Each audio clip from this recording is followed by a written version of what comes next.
Ao sair do banheiro em seu quintal, ela deu de cara com duas criaturas de aparência indescritível. Pequenas, de pele pálida e dedos longos, elas não eram humanas. Sem dizer uma palavra, elas a seguraram pelos braços e a levaram para dentro de uma nave redonda, estacionada ali mesmo, a poucos passos de sua casa. Lá dentro, Zeneida viu botões coloridos, um estranho cheiro de hortelã, e foi levada para um destino desconhecido. A nave sobrevoou montanhas, rios e chegou a uma caverna, onde ela encontrou um homem e uma mulher com rostos humanos, mas tão misteriosos quanto as criaturas. O que queriam aquelas criaturas? Quem eram o homem e a mulher que ela viu? Ao analisarem uma cicatriz em seu braço, as criaturas desistiram de algo que parecia ser muito importante. Hoje, você irá ver o relato de abdução de Zeneida. Mas antes de começarmos, é importante. Se você já viu algo assustador ou passou por uma abdução, não deixe de contar nos comentários, pois eu acredito no seu relato. Sua história pode ser a próxima a inspirar outros. Ficaremos felizes em ouvir você. Tudo aconteceu em 1981, na cidade de Sobral, Ceará, e até hoje a idosa não esqueceu a experiência que viveu naquela tarde quente de verão, quando afirma ter sido abduzida por criaturas desconhecidas. Era o fim de um dia comum, e Zeneida, que na época tinha por volta de 30 anos, havia acabado de retornar para casa após mais um dia de trabalho. O sol se punha, pintando o céu com tons de laranja e rosa, e o calor ainda era sufocante, como é típico naquela região. Cansada e suada, decidiu tomar um banho no banheiro que ficava no quintal de sua casa.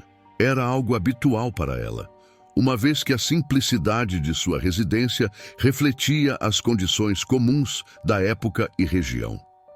O banheiro externo era funcional e atendia às necessidades básicas da família. Ela se dirigiu ao banheiro, tirou o uniforme e se refrescou com a água fria do chuveiro improvisado. Por alguns instantes, sentiu um alívio do calor escaldante. Porém, ao terminar e abrir a porta do banheiro, o que viu mudou sua vida para sempre. No meio do quintal, próximo a um poço onde a família costumava buscar água, Zeneida avistou duas criaturas que ela jamais imaginaria encontrar. As criaturas tinham cerca de 1,50 de altura, corpo delgado e uma aparência que, segundo ela, era completamente diferente de qualquer ser humano ou animal que já tivesse visto. Elas possuíam apenas 3 dedos longos, sem palmas nas mãos, o que chamou muito sua atenção. A cor de sua pele era pálida, quase translúcida, e os olhos grandes e escuros conferiam-lhes uma aparência enigmática e, para Zeneida, um tanto assustadora.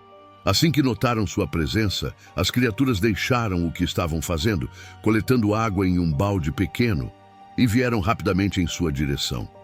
Zeneida ficou paralisada, como se algo a impedisse de reagir ou fugir. Cada uma delas segurou um dos seus braços, e ela sentiu o toque frio e úmido de seus dedos longos. Eles eram pequenos, mas tinham uma força impressionante.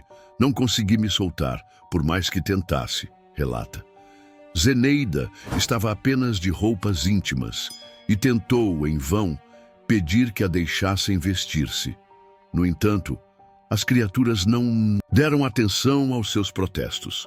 Um pouco mais à frente no quintal, ela viu algo ainda mais surpreendente. Uma espécie de avião estava pousado. Ela o descreveu como sendo redondo, com uma porta que se abria para cima.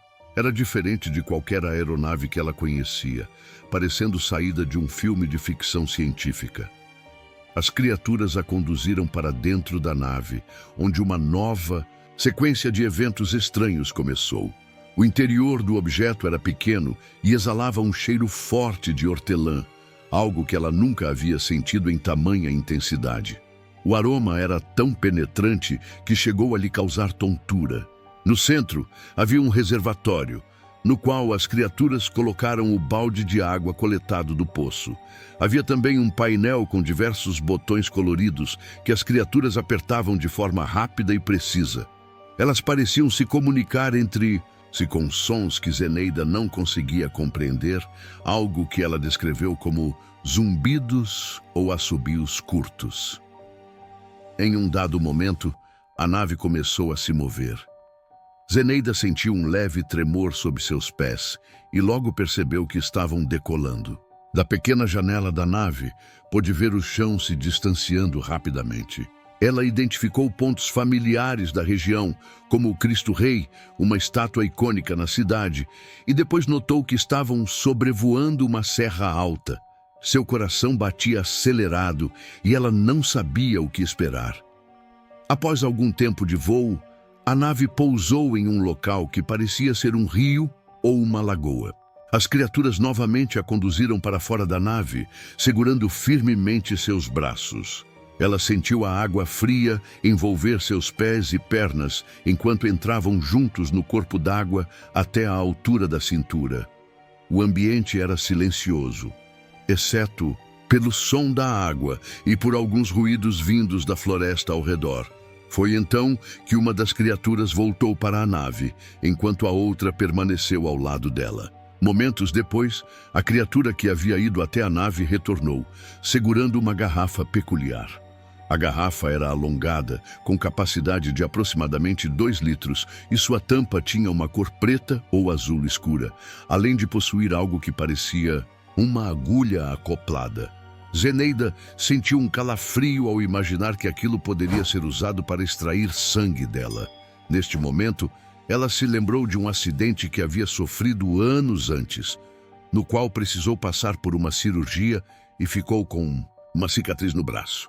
As criaturas pareciam interessadas nessa cicatriz, examinando-a minuciosamente.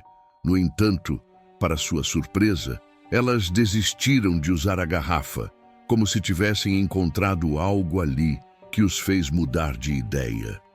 Ela nunca soube ao certo o motivo.